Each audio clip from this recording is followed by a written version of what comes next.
Parents మెచ్చిన university సంకల్ Chand Patel university Gujarat.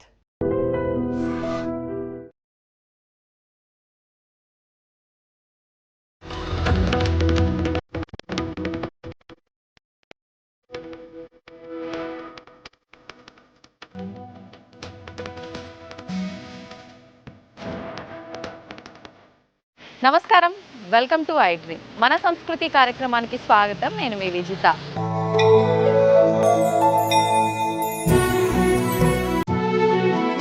ప్రస్తుతం నేనున్నాను హైదరాబాద్లోని రంగారెడ్డి జిల్లా అబ్దుల్లాపూర్ మండలము మునగనూరు ప్రాంతంలోని శ్రీ శనేశ్వర ఆలయం దగ్గర నేనున్నాను. ఈ ఆలయ విశిష్టత గురించి, స్వామివారి అనుగ్రహం గురించి, అసలు ఏంటి ఇక్కడ విశిష్టతో ఇప్పుడు లోపలికి వెళ్ళి మనం తెలుసుకుందాం. పదండి.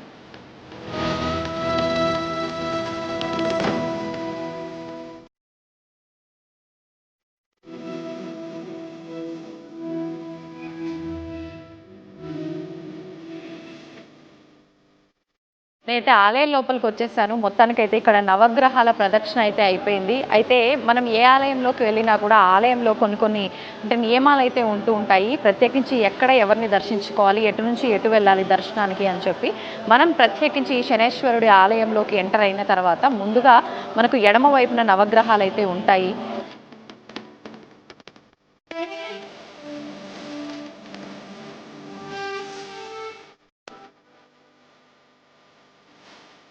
ఆలయం లోపలికి మనం ఎంటర్ అవ్వగానే మనకి ఇక్కడ ఆలయంలో అర్చనకి, అభిషేకానికి సంబంధించిన వస్తువులు కూడా మనకు ఆలయం లోపలే ఇవ్వడం అనేది జరుగుతుంది. దానికి కొంత అమౌంట్ అయితే మనం పే చేయాల్సి ఉంటుంది. అయితే మొత్తానికైతే నేను ఆలయం లోపలికి వచ్చేసాను. స్వామివారి అభిషేకానికి, తైలాభిషేకానికి సంబంధించిన వస్తువులన్నీ కూడా తీసుకోవడం జరిగింది. ఆ తర్వాత మనం నవగ్రహ ప్రదక్షిణ చేసుకొని 9 ప్రదక్షిణలు నవగ్రహాలకు చేసుకున్న అనంతరం తర్వాత శనేశ్వరుడి ఆలయంలోకి వెళ్ళి అభిషేకము, పూజా కార్యక్రమాలు అయిపోయిన తర్వాత కాళ్ళు కడుక్కొని మనకు ఇక్కడే ఇంకా కొన్ని ఉప ఆలయాలు కూడా ఉన్నాయి. ఆ ఆలయ దర్శనం చేసుకోవడం ఇక్కడ ఆనవాయితీగా వస్తుంది. పదండి నాతో పాటు మీరు కూడా శనేశ్వరుడి ఆలయంలోకి.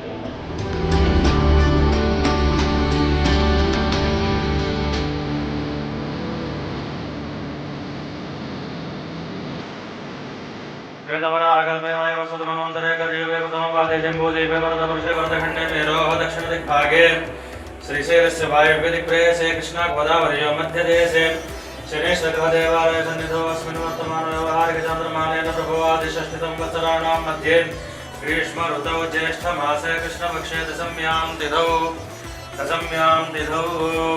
यजमानस्य जन्मनक्षत्रवसादो नामनक्षत्रवसादो जन्मांशवसादो नामांशवसादो जन्मराशिवसादो नामराशिवसादो अष्टकवर्गगोचारलग्नवसादो शनेश्वरग्रहस्थानेषु समग्निरग्निभिस्करस्तन्नस्तपतु सूर्यः संवातो वात्परवा सरस्वामिने नमः.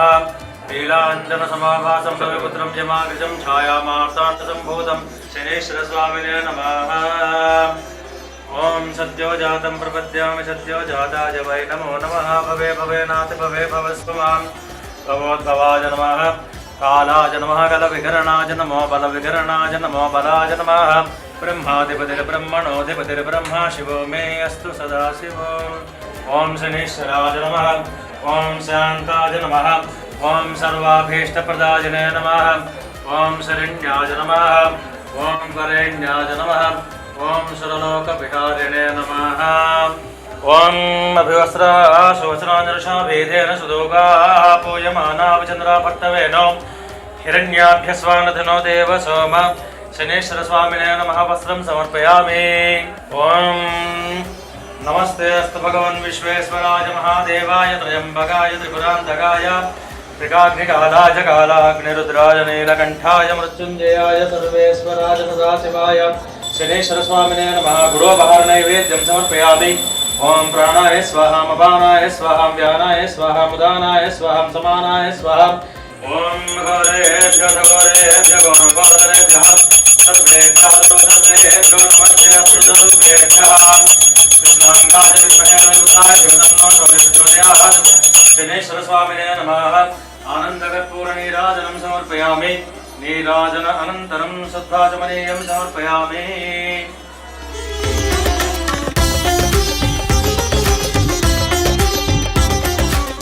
అయితే ప్రతి ఆలయానికి కూడా ఒక విశిష్టత ఉన్నట్టుగానే ఇక్కడ ఈ శనేశ్వరుడి ఆలయానికి కూడా ఒక విశిష్టత అయితే దాగి ఉందండి. ఆ విశిష్టత ఏంటి అని అంటే, ఈ ఆలయం కట్టడానికి కారణమైన వ్యక్తి ఎవరైతే ఉన్నారో ఆయన కల్లోనే స్వయంభుగా శనీశ్వర భగవానుడు కల్లో వచ్చి పలానా ప్రాంతంలో ఆలయ నిర్మాణం జరగాలి, అక్కడ భక్తుల ఇబ్బందులను తొలగించాలి అని చెప్పి చెప్పడం వలన ఇక్కడ ఆలయం నిర్మించడం జరిగింది అని చెప్పి చెప్తూ ఉంటారు.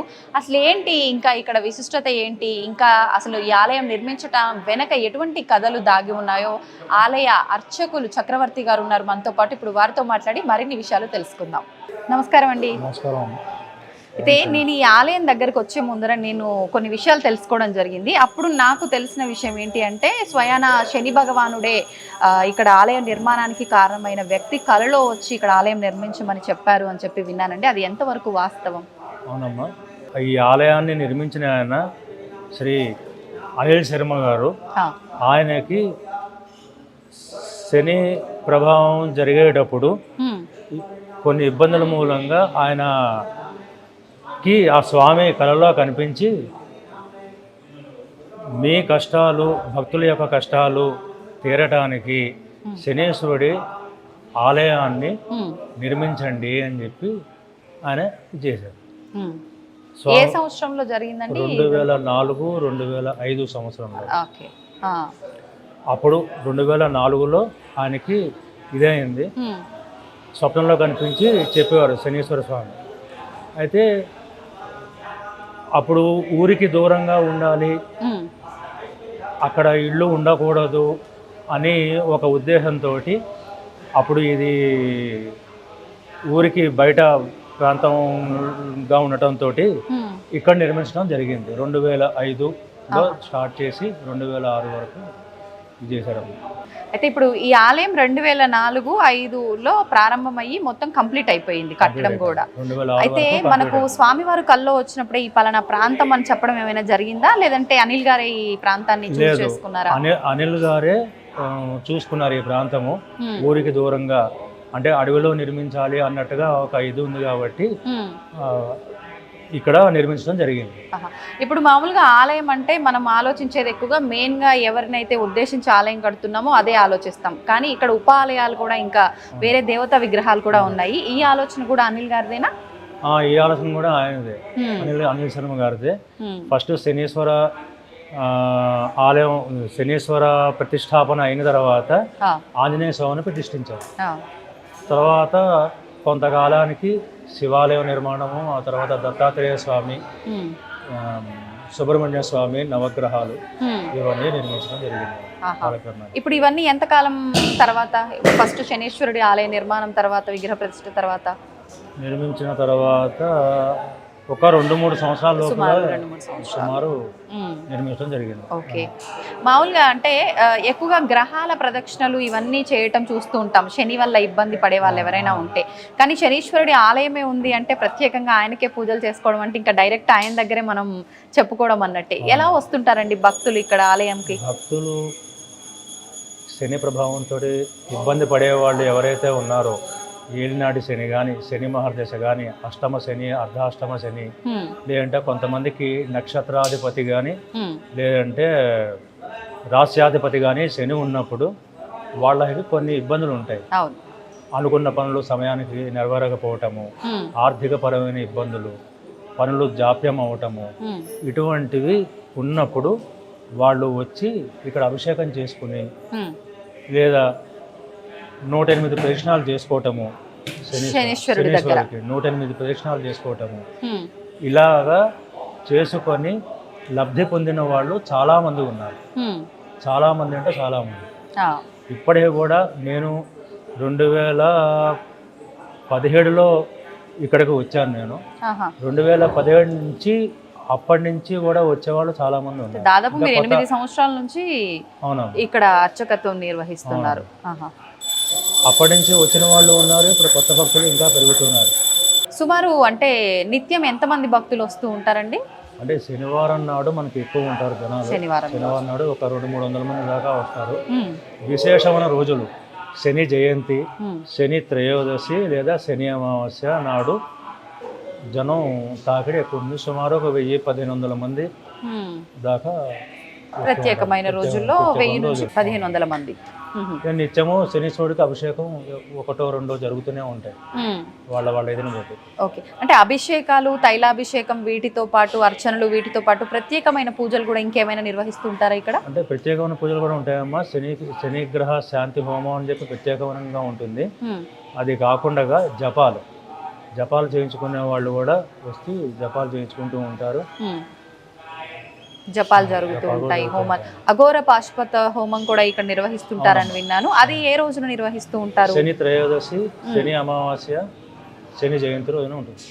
అంటే సామూహికంగా ఉంటుందా ఈ హోమాలన్నీ కూడా? లేదు మేము వ్యక్తిగతంగా పర్సనల్ గా అంటే వాళ్ళకి అలా కూడా చేస్తూ ఉంటారు? వ్యక్తిగతంగా కూడా కావాలంటే చేస్తాం. ఓకే, అంటే బేసిక్గా ఇప్పుడు శని భగవానుడు అనగానే మీరు అన్నట్టుగా అష్టమ శని, అర్ధాష్టమ శని, ఏలినాటి శని వీళ్ళొక్కరే కాదు, ఎటువంటి ఇబ్బంది ఉన్న వాళ్ళైనా శని భగవాన్ని ఆరాధిస్తే ఇబ్బందులు తొలగిస్తాడు అంటారు. అది వాస్తవమే అంటారా? అవునమ్మా. అసలు మెయిన్ ఏంటంటే ఒకటి నవగ్రహాల యొక్క సారం మొత్తము శనీశ్వరుల్లో ఉంది. అంచేత ఆ శనీశ్వరుని ఒక్కడిని పూజిస్తే ఎటువంటి కష్టమైనా సరే అలా తొలగిపోతుంది. కలియుగానికి రాహువు అండ్ శని వీళ్ళిద్దరు గ్రహాలు, రాహువు అండ్ శనీశ్వరుడు. మామూలుగా అంటే ఏ ఆలయంలోకి వెళ్ళినా కూడా చాలా మంది ఒక కన్ఫ్యూజన్ స్టేటస్లో ఉండిపోతుంటారు. అంటే ముందుగా ఏ దేవుణ్ణి దర్శించుకోవాలి ఏంటి అని చెప్పి. ఇంకొక విషయం, ప్రత్యేకించి శనేశ్వరుడి ఆలయంకి వెళ్ళినా, నవగ్రహాల దగ్గరికి వెళ్ళినా ముందుగా గ్రహాల ప్రదక్షిణలు అయిపోయిన తర్వాత కాళ్ళు కడుక్కొని ఉప ఆలయాలు కానివ్వండి, ప్రధాన ఆలయంలో దర్శనం చేసుకోవాలి, ఇలాంటివి. ఇక్కడ ప్రత్యేకించి అలాంటి విధానం ఏదైనా ఉందండి? ఇక్కడనే కాదమ్మా, ఏ ఆలయానికి వెళ్ళినా ఫస్ట్ నవగ్రహ ప్రదక్షిణ చేసుకోవాలి. ఇక్కడ ఏంటంటే శనీశ్వరుడు అనే అతను కూడా గ్రహము కాబట్టి నవగ్రహ ప్రదక్షిణ అయిన తర్వాత శనీశ్వరుడికి కూడా ప్రదక్షిణ చేసుకొని 8 లేదా 19 ప్రదక్షిణలు చేసుకొని తైలాభిషేకం అయిన తర్వాత బయటికి వెళ్ళి కాళ్ళు కడుక్కొని తర్వాత శివాలయంలో అర్చన చేయించుకోవాలి. అది అయిన వెంటనే ఉపాలయాలు ఆంజనేయ స్వామి, దత్తాత్రేయుడు, సుబ్రహ్మణ్య స్వామి వాళ్ళ దర్శనం చేసుకుంటాం. ఓకే, అంటే ప్రత్యేకించి ఇన్ని వారాలు గనక వస్తే ఆ శని ఇబ్బందులు తొలగిపోతాయని, లేకపోతే మనం అనుకున్న కోరికలు నెరవేరుతాయని కానీ ఏదైనా ఉందా అండి? ఉందండి. అంటే వాళ్ళు పడేటువంటి ఇబ్బందులను బట్టి ఇప్పుడు ఏలినాటి శని 7.5 సంవత్సరాలు ఉంటుంది. 7.5 సంవత్సరాలు చేసుకుంటే మంచిది. ఇబ్బంది కలగదు. ఇబ్బంది ఏదైనా వచ్చినా అది అలాగా తొలగిపోతుంది. కొంతమందికి 1 వారము 2 వారాలు చేసుకోగానే మేమేం చెప్తాం, మామూలుగా 8 వారాలు లేదా 19 వారాలు చేసుకుంటే మంచిది అని చెప్తాం. అయితే కొంతమందికి 1 వారము 2 వారాలు 3 వారాలు చేసుకోగానే వాళ్ళ సమస్య పరిష్కారం అయిపోతుంది. కొంతమంది తిరిగి వచ్చేవాళ్ళు ఉంటారు, రాని వాళ్ళు ఉంటారు. అది వాళ్ళ ఇష్టం. మేమేం చెప్తామంటే ఏలినాడు శని ఉన్నప్పుడు చేసుకుంటే మంచిది. ఎందుకంటే 7.5 సంవత్సరాలు ఎప్పుడు ఎటువంటి ఇబ్బంది కలుగుతుంది అన్నది తెలియదు. అటువంటి టైంలో ఏంటంటే ఆ 7.5 సంవత్సరాలు కంటిన్యూస్గా చేసుకోమని చెప్తాం మేము. ఇప్పుడు మనకి ఇక్కడ ప్రధానంగా శనేశ్వరుడి ఆలయమే ప్రధానం కాబట్టి ఓన్లీ అంటే మీరు ఇందాక అన్నట్టుగా శని అమావాస్య, శని త్రయోదశి ఇలాంటి విశేషమైన రోజుల్లోనే ఇక్కడ ఎక్కువగా ఉంటుందా? లేదు అంటే మనకు ఉపాలయాలుగా శివయ్య ఉన్నాడు, మిగతా దేవుళ్ళు కూడా ఉన్నారు, అవి వాళ్ళకి సంబంధించిన విశేషమైన రోజుల్లో కూడా కార్యక్రమాలు విశేషమైన రోజుల్లో కూడా కార్యక్రమాలు ఉంటాయి. ఇప్పుడు శివరాత్రి రోజున పొద్దున్న తెల్లవారుజామున 4 గంటల దగ్గర నుంచి రాత్రి 12-1 గంట వరకు అభిషేకాలు జరుగుతూనే ఉంటాయి. ఓకే, ఆరుద్ర నక్షత్రం అప్పుడు అభిషేకాలు జరుగుతూ ఉంటాయి. సోమవారాలు అభిషేకాలు జరుగుతూనే ఉంటాయి. పొద్దున ప్రదోషకాల అభిషేకము విశేషం ఇక్కడ. ఇప్పుడు శనేశ్వరుడికి కూడా ప్రదోషకాలంలో అభిషేకాలు విశేషమేమో కదా, ఇక్కడ కూడా అలా జరుగుతూ ఉంటాయా? అసలు ఆలయ సమయం ఏంటండి? వేళలు రోజు ఆలయ సమయాలు శనివారం నాడు ఉదయం 5 గంటల నుంచి 12:30-1 గంట భక్తుల యొక్క రద్దీని బట్టి. ఒకసారి 2 కూడా అవుతుంది. సాయంత్రం 5 దగ్గర నుంచి 8-8:30 వరకు ప్రతిరోజు కూడా శనివారం నాడు. మిగతా రోజుల్లో 6:30, 7 ఆ టైం నుంచి 12:30 దాకా. సాయంత్రం 6 దగ్గర నుంచి 8 వరకు, సోమవారం నుంచి శనివారం. ఓకే. ఇప్పుడు మీరు అన్నట్టుగా ఈ వారాలు చేసే వాళ్ళు ఉన్నారు కదా, 9 శనివారాలు, లేకపోతే మనం ఒక మొక్కుకొని ఇన్ని శనివారాలు అనుకున్న వాళ్ళు, అది చేస్తున్నంత కాలం ఏమైనా నియమాలు పాటించాలంటారా? ఆ ఒక్కరోజు నియమం పాటించవలసిందే. ఎటువంటి నియమాలు పాటించాలంటారు? ఒక పూట ఏకభుక్తం అంటారు, అంటే ఒక పూట తినటము, సాయంత్రం పూట ఉపవాసం ఉండటము. శనివారం కాబట్టి సాధారణంగా ఉపవాసం ఉంటారు ఎక్కువ శాతం మంది. ఉల్లిపాయ వెల్లుల్లిపాయ తినకుండా ఉండటం. ఏ పూజ చేసినా కూడా ఆ వారానికి సంబంధించి ఏ దేవతకి చేసినా కూడా ఆ నియమాలు పాటించవలసిందే. అది శనీశ్వరుడికి చేసినా, లేదా శివుడికి చేసినా, సుబ్రహ్మణ్య స్వామికి చేసినా, లేదా మంగళవారం నాడు ఆంజనేయ స్వామికి చేసుకున్నా కూడా, దత్తాత్రేయుడికి చేసుకున్నా కూడా ఆ నియమం పాటించవలసింది ఆ రోజుల్లో.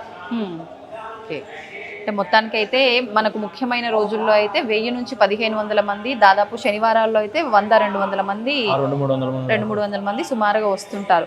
మొత్తానికి ఒక విశేషమైన ఆలయాన్ని అయితే స్వామివారి ఆయనంతటా ఆయన అనిల్ శర్మ గారి కల్లో రావటము చేయటం, ఇదంతా అందరికీ మంచి చేయడం కోసమే భగవంతుడు మనమున్న దగ్గరికి రావడం అంటే ఇదేనేమో కదండి. ధన్యవాదాలండి, చాలా చక్కగా వివరించారు. నమస్తే.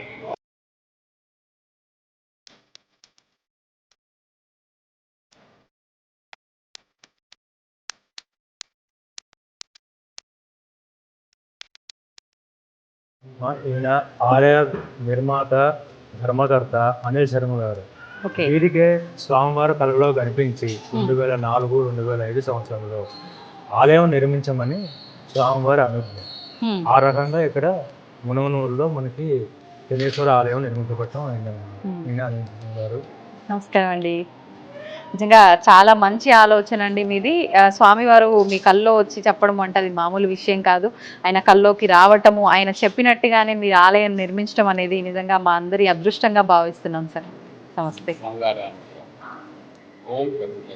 ఓం శం శనీశ్వరాయ నమః.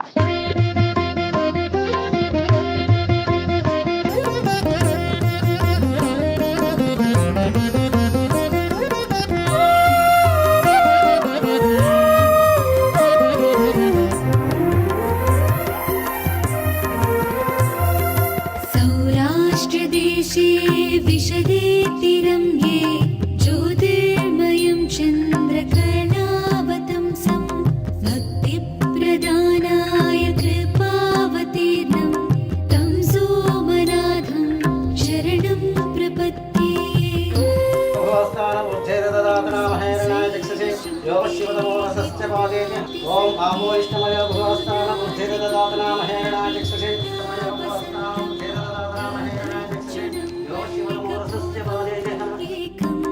नमामि संसारसमुद्रसेतुं.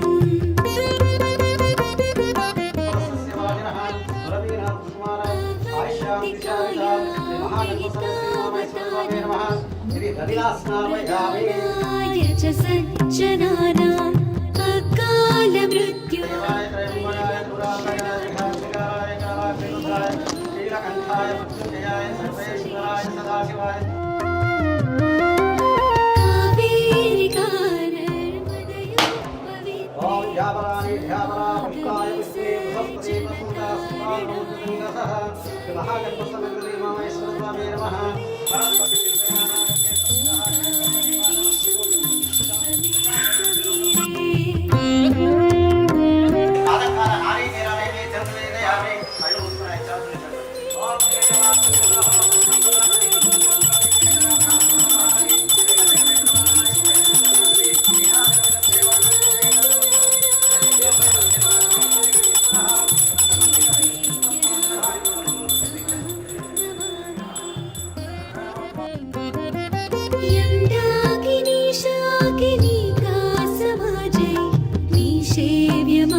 रक्षो महेश्वरः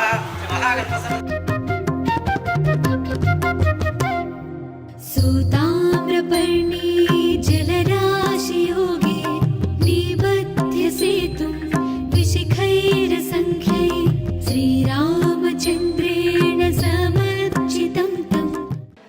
కదండి, శనేశ్వరుడి దగ్గర తైలాభిషేకం కూడా అయిపోయింది, ఇంకా శివయ్య దగ్గర పంచామృత అభిషేకం కూడా చాలా చక్కగా జరిగింది. నిజంగా చాలా ఆనందంగా అనిపిస్తోంది. మీలో ఎవరికైనా ఎటువంటి సమస్యలు ఉన్నా కూడా శనేశ్వరుడి ఆలయానికి వెళ్ళాలి అన్న ఆలోచన వచ్చింది అంటే చాలు, అక్కడితో మనకున్న ఇబ్బందులు సగం తొలగిపోయినట్టే. ఈ ఆలయం వచ్చేసి ప్రత్యేకించి మనకు ఎక్కడ ఉంది అని అంటే హైదరాబాద్లోని అబ్దుల్లాపూర్ మండలము, రంగారెడ్డి జిల్లా, హయత్ నగర్, మునుగనూరు అనే ప్రాంతంలో ఈ ఆలయం ఉంది. ముఖ్యంగా శని త్రయోదశి రోజు, శని జయంతి రోజు మనకి ఇక్కడ విశేషమైన పూజలు అనేది జరుగుతూ ఉంటాయి. ఎక్కువగా ఏలినాటి శనితో ఇబ్బంది పడే వాళ్ళు ఇక్కడ కనుక కొన్ని వారాల పాటు పూజలు చేసుకుంటే మంచి ఫలితం ఉంటుందని చెప్తున్నారు. మీలో ఎవరైనా అటువంటి ఇబ్బందులతో బాధపడుతున్నట్టయితే ఖచ్చితంగా ఈ ఆలయాన్ని దర్శించుకోండి, మీ ఇబ్బందులను తొలగించుకునే ప్రయత్నం చేయండి. నమస్తే.